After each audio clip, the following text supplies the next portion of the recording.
আপনি ধরেন আপনি একটা পরীক্ষার মধ্যে অ্যাটেন্ড হলেন, যদি ওই পরীক্ষার মধ্যে আপনি কিছু না লিখেন তাহলে কি আপনি নম্বর পাবেন? এক্স্যাক্টলি রাইট, আপনি নম্বর কখনো পাবেন না। কারণ তখনই পাবেন যখন আপনি এই খাতার মধ্যে রাইট করবেন কিংবা লিখবেন, তখনই আপনি নাম্বার পাবেন।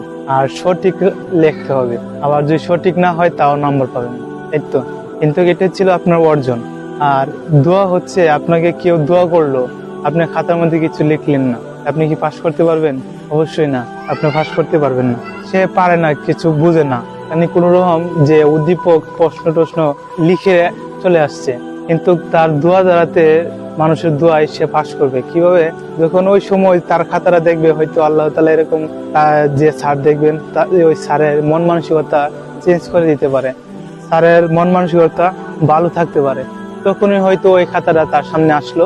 তখন স্যার কি করলো, দেখে না দেখে তাকে নাম্বার দিয়ে পাস করিয়ে দিল। আপনার যোগ্যতা আছে কিন্তু লিখে আসলেন, একদম পারফেক্ট ভাবে সবকিছু ওকে করলেন, কিন্তু যখন আপনার খাতাটা কি যে স্যারে দেখলো, ওই স্যার যে সময় আপনার খাতাটা দেখতেছিল, ওই সময় স্যারের উত্তেজনা ছিল, মেজাজ খিটখিটে ছিল, স্যারের মন মানসিকতা ঠিক ছিল না, তখন ওই সময় আপনার খাতাটা স্যার দেখতেছে, দেখার পরে ওই সময় স্যারের মানে একদম সবকিছু আনইজি হয়ে সবকিছু ক্রস ক্রস দিয়া আপনাকে ফেল করে দিল।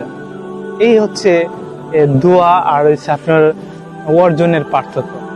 মানে আপনার দোয়া লাগবে এবং আপনার অর্জনও লাগবে। আর হচ্ছে আপনার যে অর্জন, এই অর্জন দিয়ে যদি আপনি লিখেন তাহলে তো পাস করবেন না, আর দোয়া করলো কিন্তু আপনি লিখলেন না, পাস করবেন না।